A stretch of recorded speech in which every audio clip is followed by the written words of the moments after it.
And that's, naramdaman ko na lang that this really a voice of the Lord na sinasabi niya sa akin na that I will serve Him.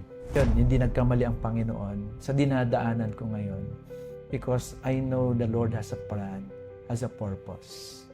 And I have to finish this calling na binigay sa akin ng Panginoon. And yun yung heart ko, yun yung vision ko as one of the board of elder ng GIA globally.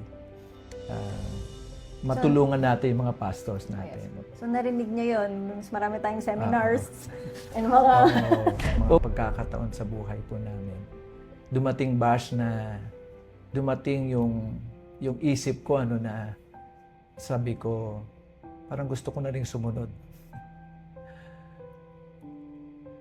Parang gusto ko na rin sumunod sa Kanya kasi parang parang nag-blackout. Sabi ko kay Lord. Kay Lord. Sabi ko, Lord, I'm so glad to see you. And sabihin ko sa Panginoon, thank you, Lord. Salamat, Panginoon, na napakabuti mo, Panginoon. Ministry Voices. Every voice tells a story. Good day, everyone. Welcome to the first episode of Ministry Voices. Today, we're going to talk about challenges, callings, and new beginnings. And I'm excited to introduce one of the Board of Elders of GIA Community Global and the Elder in charge of Jesus is Alive Region 1 and CAR, Pastor Gary Aris. Hello. Ayan. Hello, Bas. Good day po, Pastor. Good day. Maraming salamat po at pinanyayahan niyo po kaming, pinaunlakan niyo po kaming sa first episode po ng ating. So excited about sa mga pag-uusapan natin this day, this time. Pastor, pwede niyo po ba kaming dalhin sa umpisa? Let's start at the beginning. Pwede niyo po bang, kahit briefly lang po, na i-explain po kung paano po yung background niyo po before, paano po nag-start yung calling? Siguro I would start sa doon una yung nakakilala ko sa Panginoon. When I was in siguro third year college ako noon, Bash,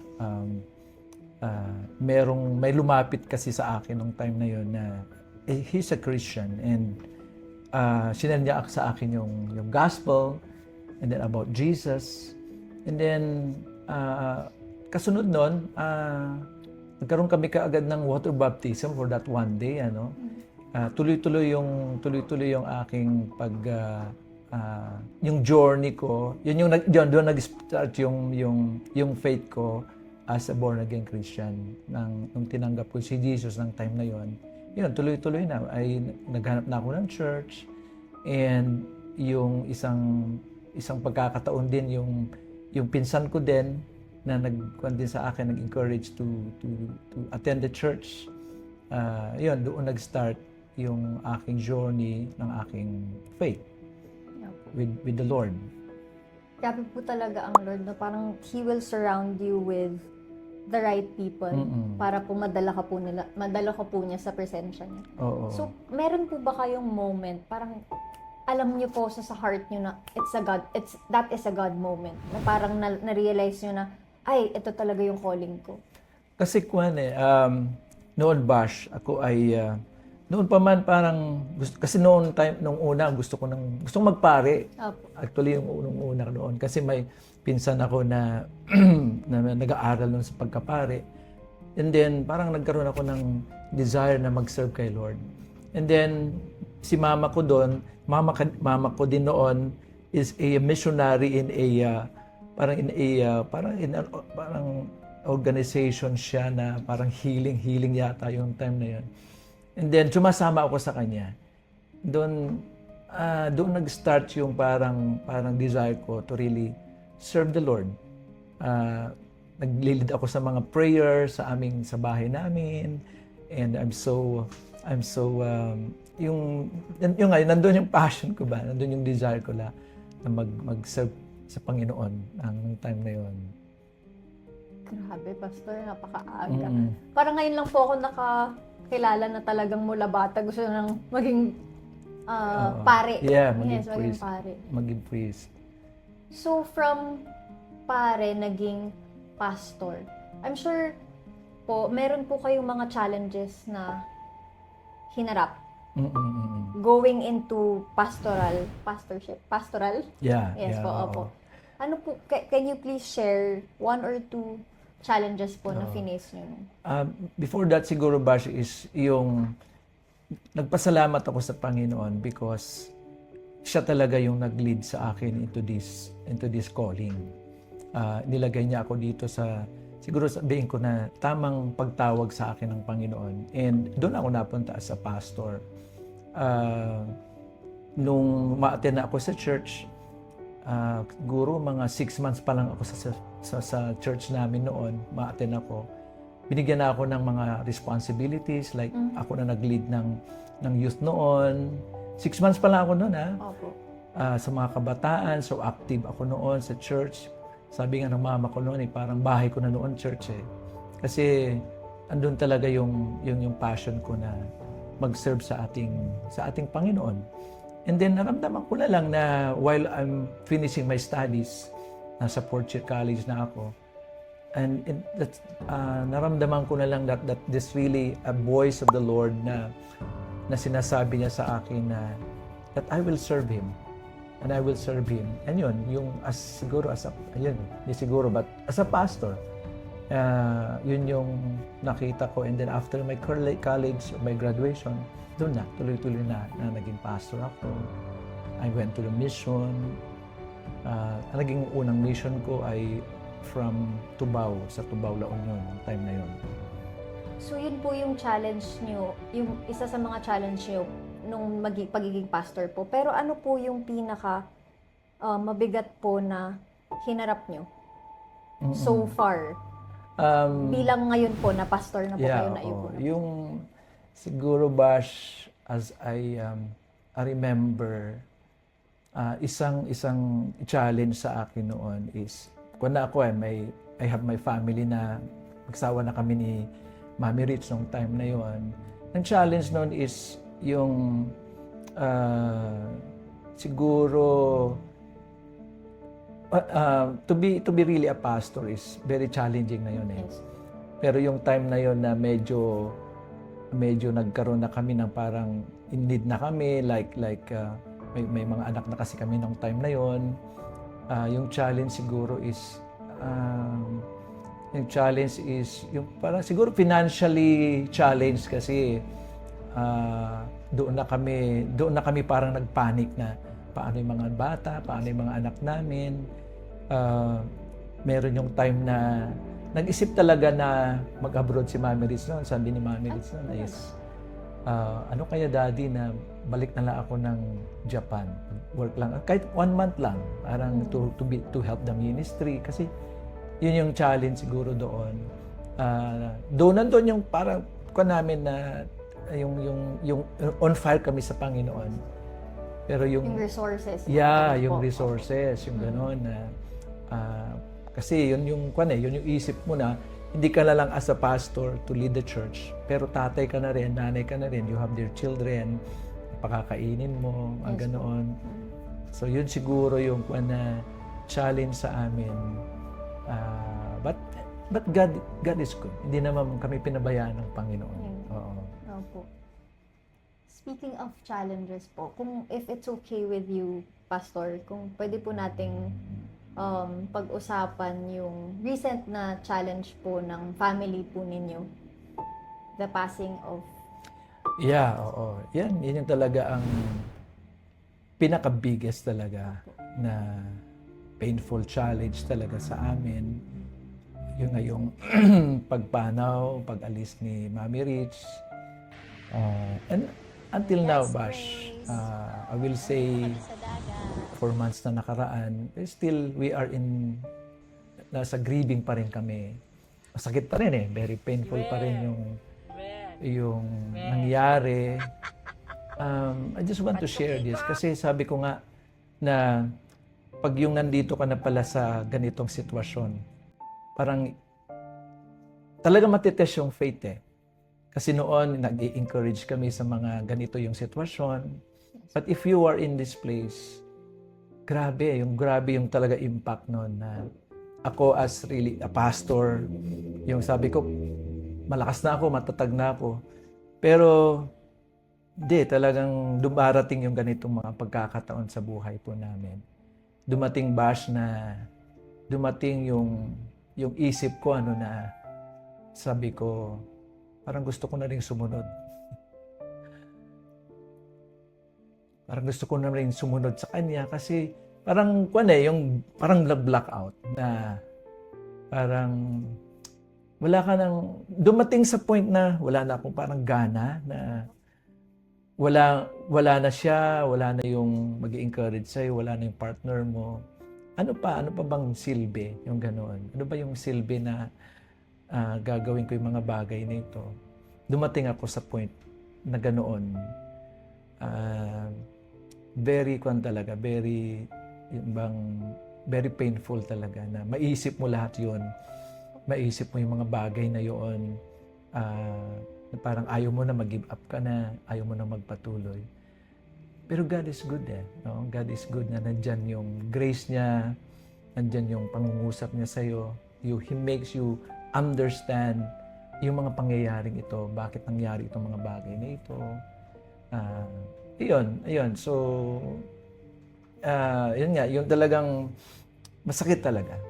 Very painful talaga yung nangyari. Paano niyo po yun? Kasi hindi lang po iisa yung role niyo.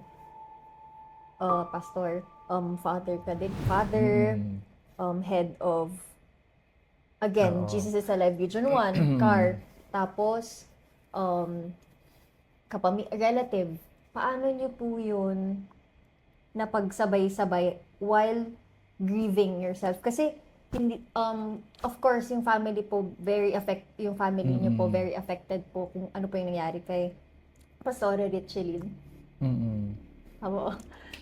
Pero at the same time buong simbahan po was grieving also. So paano niyo po kaya yun? Paano niyo po yun napagsabay-sabay? Yung mga roles na yun, paano niyo po yun kinaya? Yeah, oo. Mahirap, Bash, no? Mahirap din talaga. Siguro, not siguro, but I believe it's God, no? It's the Lord.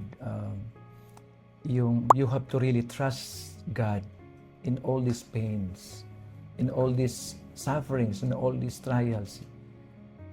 Wala ka namang ibang tatakbuhan talaga, hindi si Lord lang talaga. So I just want to thank God talaga na nandyan siya. Na pag yung pinoured out mo na yung puso mo sa Kanya, yung pain mo sa Kanya, is really, is really there. No, na yakapin ka, i-encourage ka. And siguro hindi lang kay God, but even the people around me, elders, our leaders, workers, and lahat sa mga members natin, talagang showing sympathy, giving encouragement. Nagpipray ka namin, Pastor. Siguro, yun yung nagbibigay sa akin na I have to move on. I have to walk through. I have to stand as sa mga anak ko, to be the father sa mga anak ko, to be a pastor to these people, to be a leader, to lead these people. Kailangan kong gawin at tapusin yung pinapagawa sa akin ng Panginoon. At nandiyan naman siya na alalay sa akin, si Lord, ang Panginoon. It's God really who gives me that grace and strength para gampanan itong mga role ko na ito. Binigay sa akin ng Panginoon. In connection po dun sa roles po na yun, Pastor, sa tingin niyo po, paano po kaya kayo na-shape bilang tatay, bilang pastor, bilang relative, nung mga pinagdaanan nyo lang, pag pinagdaanan nyo po, hindi lang po yung kay Tita Rich, Mami Rich, pati po yung mga previous na mga challenges nyo, like yung sa lack of resources, yung mga ganun po. Paano po kaya kayo na-shape bilang, eto po, yung etong pastor po, pagiging pastor nyo po at present? Oo. Sabi nga nila, Bash, na ang sundalo daw, habang nasusugatan, tumatapang. Diba? Siguro ganun din ako na habang in pain, habang dumarating yung mga challenges na ito, habang nandoon ka sa mga trials na ito, mas lalo kang magta-trust kay Lord.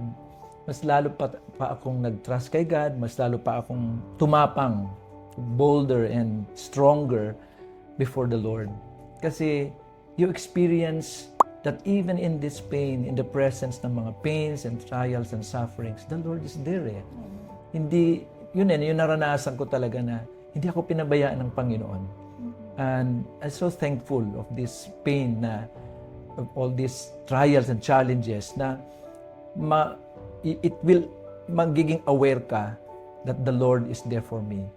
Hindi ako pababayaan ng Panginoon. Kaya sige lang, I will serve the Lord kahit may mga pagsubok na ganyan. And thankful din ako sa mga trials na ito, sa mga pagsubok na ito. Kasi nga, sabi ko, it molds me. It shapes me of who I am today and where I am today. So, thank you Lord sa mga trials na yan. Kaya, dapat magpasalamat tayo ba sa mga trials na yan, sa mga pains na yan. Kasi minsan our tendency is in Jesus' name. Parang yun ang taga-agad natin, pag may mga problema, may mga trials na yan, o mga pains na yan. No? But let's just welcome pains. Let's embrace. Yes, welcome trials and challenges. Kasi yan nagbibigay flavor sa ating buhay Kristiyano. Meron nga po akong nabasa, isang libro po, parang parang C.S. Lewis na libro po siya. Tapos parang sinabi niya na God whispers, hindi po eksakto, pero God whispers sa joy, tapos and He shouts at us when we're in pain. Sa tingin niyo po, ito pong mga challenges po na ito, sige, let's just focus nung last na challenge po, kasi medyo fresh pa. Ano po kaya sa tingin niyo yung sinisigaw sa inyo ng Panginoon while you were going through? Well, you're still going through it right now. Pero ano po kaya yung sinisigaw ng Panginoon na parang, Gary, ganyan, dito sa season po na ito? Oo. Ang isang naging yung nag-imbigay impact sa akin na word sa akin ng Panginoon is sabi niya, my ways are perfect. Yung hindi nagkamali ang Diyos with this itong nangyari sa akin. My ways are perfect. Hindi nagkamali ang Panginoon sa dinadaanan ko ngayon, because I know the Lord has a plan, has a purpose. And I have to finish this calling na binigay sa akin ng Panginoon. And lagi niyang pinapaalala sa akin, no? Kaya nga it's a good thing talaga that you really hear the voice of the Lord. Kasi yun ang nagbibigay ng lakas sa atin Na sinasabi niya sa akin that He will always be with me. And that you have to finish the calling.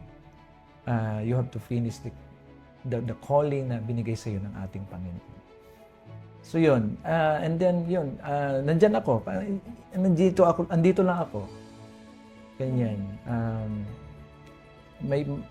May purpose siya, yung plano niya, may maganda siyang plano for me. Yun yung nagbibigay sa akin ng strength. Magpatuloy dito sa itong calling na ito na binigay sa akin ng Panginoon. Amen. In connection to that, Pastor, with all the challenges, ano po kaya yung bilang isang elder po natin globally ng ating simbahan, ano po yung parang vision nyo since parang pumapasok po kayo sa bagong era mag-isa na, wala po kayong partner. Partner. So, paano nyo po, ano pong vision nyo as one of the board of elders, like sa Region 1 at sa CAR po? Ito yung talaga nasa puso ko din ever since na hindi pa ako board of elders. Yung to really yung vision, yung desire ng puso ko is really to train more pastors, Kasi yun yung nakita ko Yun yung nakita ko na kailangan talaga ng mga pastors mag-level up yung faith nila, mag-level up in every areas, in every aspect sa buhay ng bawat pastor. So yun yung vision ko, yun yung aking desire, yung mag-mentor, to mentor more pastors, to raise up more leaders. Yun yung heart ko, yun yung vision ko as one of the board of elder ng GIA globally. Matulungan natin yung mga pastors natin. Yes. So narinig niyo yun. Mas marami tayong seminars and mga... Okay, yun kasi Yes yun po. natin Opo. yun ang need natin. Opo. Para ma-strengthen ang church. Ma-strengthen ang bawat simbahan. Kasi kung matatag ang pastor, malakas ang pastor, magiging malakas ang church, magiging healthy ang church. Pag healthy ang pastor, magiging healthy rin ang church. At isa pa yung aking isang vision at desire din, Bash, is yung the church will, especially the GIA Global, is maging healing community. Ayan, maging healing community. I know a lot of pastors now are in pain. A lot of pastors are may mga brokenness. And dahil ito naman ay tinuro sa atin ng Panginoon, this program, this process, itong ministry na ito. So ito rin yung gusto kong i-share sa mga simbahan, sa mga pastors na that churches of GIA will be a healing community. Parang hospital, di ba? Yes. Ang simbahan. Pero ng spirito, ng spiritual. Yung mga maraming may sakit spiritually. So ang church be a parang hospital, spiritual hospital na to cater yung maraming mga pains, issues, wounds, and mga hurts na na-receive nila, no? From a lot of experiences nila. Actually, ang ganda nga po nun, Pastor. Actually, isa po yan sa laging sinasabi ni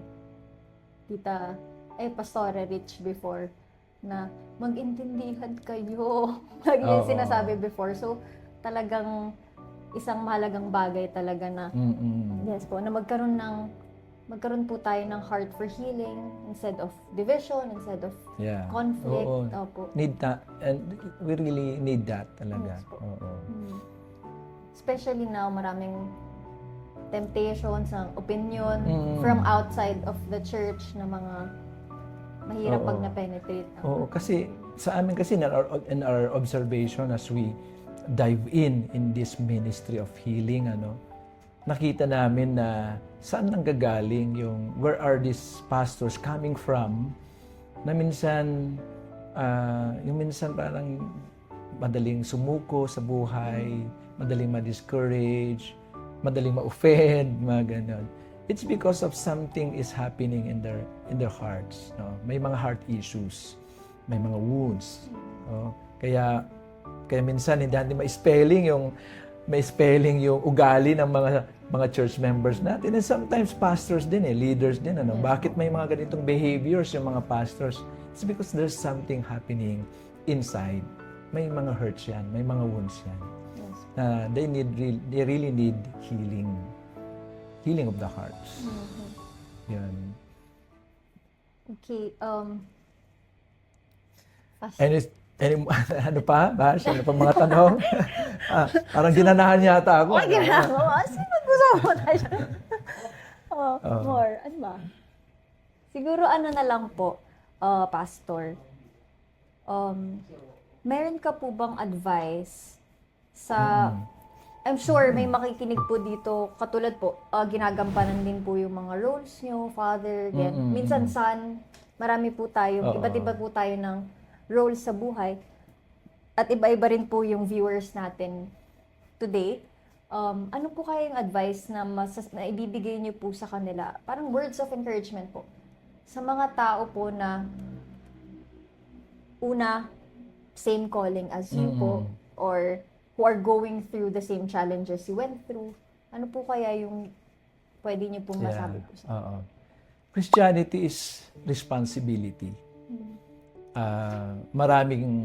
marami tayong role na ginagampanan. At Bash, hindi madali.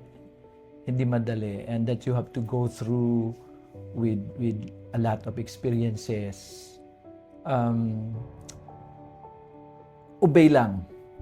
Go with the flow. Kung ano yung ginagawa ng Lord, obey lang. Mag-submit lang doon sa ginagawa ng Lord na pagmumold niya sa atin. We go through pains. We go through trials and challenges. Submit lang tayo doon. Huwag nating i-resist yung mga bagay na ito. Kasi dito tayo hinuhulman ng Diyos. Dito tayo tinitrain ng Panginoon. Kaya sabi ko nga kanina na we should always see that all the ways of God, they are perfect. Itong nangyari sa akin, hindi nagkamali ang Diyos. Hindi coincidence to, hindi aksidente ito na nangyari. Inalaw ito ng lahat ng Lord. Para saan? Para ako ay mamold dito sa pinapagawa sa akin ng Panginoon. It's a part of training. It's a part of shaping me before the Lord. Kaya sa mga pastors na nanonood dyan, sa mga leaders na nanonood dyan, is go with the flow. Go with the flow of the Holy Spirit. Submit lang tayo sa ginagawa ng Lord sa buhay natin. Let God handle it. Trust in God in all our pains and challenges Let sa buhay go natin. and let God. Yes, oo. Di ba? Let God handle it, everything. Sige lang, wag nating tulungan ng Diyos. Stop helping God. Mag-obey lang tayo. Lay down yung ating mga rights and reasonings and let the Lord take charge sa buhay natin. Okay. Siguro, Pastor, to close this conversation, kung, for example, end of the world, tas makakaharap parang- nyo na po si God, Anak, ano po yung gusto nyong sabihin kay God? Pag, for example, tapos na po, eto na, nasa heaven na po tayo, tapos makakaharap niyo po si God. Ano po yung Okay. gusto nyong sabihin sa Kanya? sabihin ko kay Lord, Kay Lord. sabi ko, Lord, I'm so glad to see you. And sabihin ko sa Panginoon, thank you, Lord. Salamat, Panginoon, na napakabuti mo, Panginoon. Wala akong pwedeng sabihin sa Kanya kundi, thank you, Lord. Salamat, Panginoon, dahil nakarating ako ngayon dito. Kasi it's not my own strength, it's not my own knowledge and sa kakayanan ko, but it's all about God. Dumating ako sa ganitong sitwasyon sa buhay ko. Dahil sa iyo, Panginoon. Dahil sa iyo, Lord. Nariting ko yung tagumpay. Karating ako ngayon face to face with you. Yan lang, Bash. Thank you, Lord. Parang nakakayak naman. Wala ba tayong tissue niya? Oo nga, tissue. Ito po. Parang pinaiyak mo ako, Bash, ah. Napakabuti ng Lord. Opo. Kahit sa ganitong pain na naranasan namin, I would just really say, thank you, Lord. Napakabuting Panginoon. Because God's ways, they are perfect. Amen. They're perfect.